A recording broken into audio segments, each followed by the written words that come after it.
Rich Dad, Poor Dad, the best-selling personal finance book by Robert Kiyosaki, is considered life-changing by millions of people all around the world. Kiyosaki was born into an average middle-class family. His real dad was a PhD holder, but despite that, he couldn't answer Kiyosaki's constant questions about why they didn't have enough money. On the other hand, Kiyosaki's best friend's dad was the city's richest entrepreneur. He had no college degree, but he owned immense wealth that his real dad could never even imagine. Through his book, Kiyosaki reveals 5 valuable money lessons that the rich pass on from generation to generation, while the poor remain poor, not knowing about them. 1. Make money work for you. When Kiyosaki asked his real dad why schools don't teach money, all his dad could say was that school wasn't meant to teach you about money.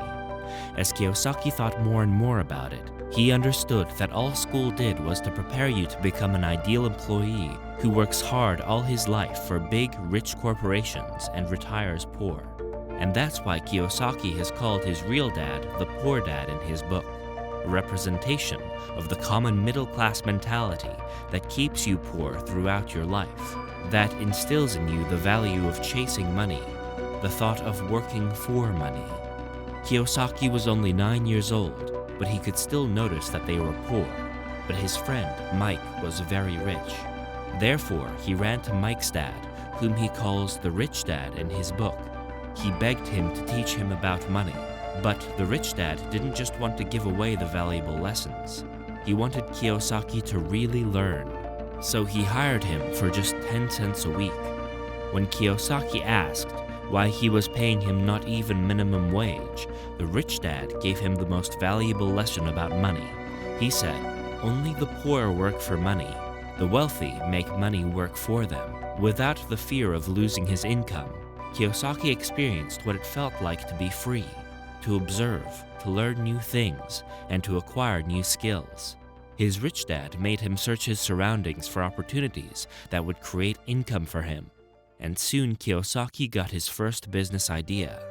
He used his old comics to start a library for the other kids in the neighborhood. The kids rented the comics for a 10-cent entry fee, and soon Kiyosaki started earning $9 a week. Kiyosaki considered this as the beginning of his journey toward becoming rich. He learned that you should not be in the rat race chasing money. Instead, you should turn opportunities into income streams that make money work for you. And from then on, there was no looking back. 2. Protecting money is more important than earning it. From his first success, Kiyosaki got extremely excited to take up any business ideas that came his way, no matter how risky it looked.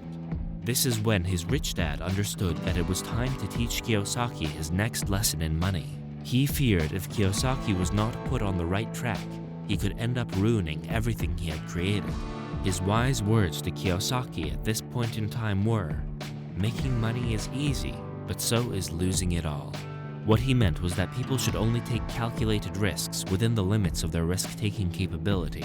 To assess whether the rewards of a business idea are worth the risk it entails, Rich Dad recommended Kiyosaki enhance his financial education. And to date, Kiyosaki regards that as the best idea he has ever received. Through studying personal finance books, Kiyosaki finally realized why the rich remain forever rich. The biggest reason he found out was that the rich put their money in assets. What is an asset? Kiyosaki's definition of an asset is not the same as you will find in a textbook. According to him, it is the way you look at things or the way you use things that makes them assets or liabilities. Kiyosaki says that every financial transaction should be looked at through the lens of cash flow. Anything that brings cash in your pocket is an asset, while anything that takes money out of your pocket is a liability. If you borrow money to buy a house you live in, it is not an asset. The house you live in is a liability because you end up making debt payments, repairs and upkeep bills, utilities and taxes. However, if the same house is rented out, it creates an income stream, and that's what makes it an asset. You need to ensure that rent income is greater than all of your expenses, and whatever you have left is 100% money in your pocket, your profit. 3. Know your taxes. While Kiyosaki followed the first 2 rules to the T, his rich dad called him to his office and asked, "Do you work for the government?" Kiyosaki was confused. He had no government job, and he had worked for himself, so he said no, and his rich dad started laughing. He knew Kiyosaki needed his third lesson about money. He told him every person works for the government. What he meant was that every earning person gives a portion of his income to the government in taxes. In a nutshell, you are earning that much money for the government, making you an indirect government employee. But who wants to give away his hard-earned money to someone else? Most people don't, but they still end up paying large taxes because they don't plan their taxes. The biggest reason is the lack of knowledge of tax breaks. A salaried professional can't get any tax savings on the car he buys, but the business owner can if he uses the same car for work.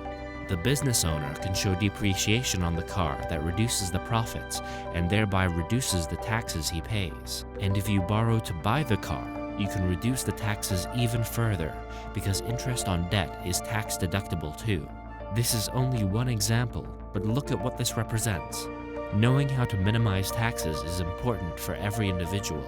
And on top of that, knowing which income source offers the lowest taxes is also crucial. If you have more passive income streams compared to ordinary or portfolio income, you will end up paying the lowest possible taxes. 4. Diversify your income streams. Having understood what assets were, Kiyosaki thought going all in with commercial real estate. He thought there was no better business than to buy more and more houses and put them on rent. This again made Rich Dad nervous. He knew Kiyosaki needed his fourth lesson in money. He told him, "Market rises and falls. You should not fall with it." Kiyosaki explains how important this advice is, not just for real estate investors, but for every person from every walk of life. He says that different assets behave differently under changing market scenarios. Similarly, job markets also change with the business cycle. So instead of sticking to just one job or one kind of investment, you should diversify. If you are working in a 9-to-5 job, start a side hustle along with it, so that when the job market shrinks, you have a fallback. If you are investing in real estate, also invest in safer assets such as gold, which perform better in falling markets. Citing the example of the 2008 housing bubble, Kiyosaki says, homeowners saw their wealth erode to zero in no time. However, those who owned safer assets still recovered from the financial crisis faster than others. 5. Keep learning to keep selling. One day, while having dinner, Kiyosaki's rich dad asked him about his day. Kiyosaki narrated how he spent his whole day looking after all his various businesses. Rich Dad was not impressed. He rephrased his question and specifically asked Kiyosaki about his learning of the day. Kiyosaki was caught off guard and had nothing to answer his dad's question. That day, his rich dad understood that he taught Kiyosaki everything, but he forgot to teach him the most important lesson.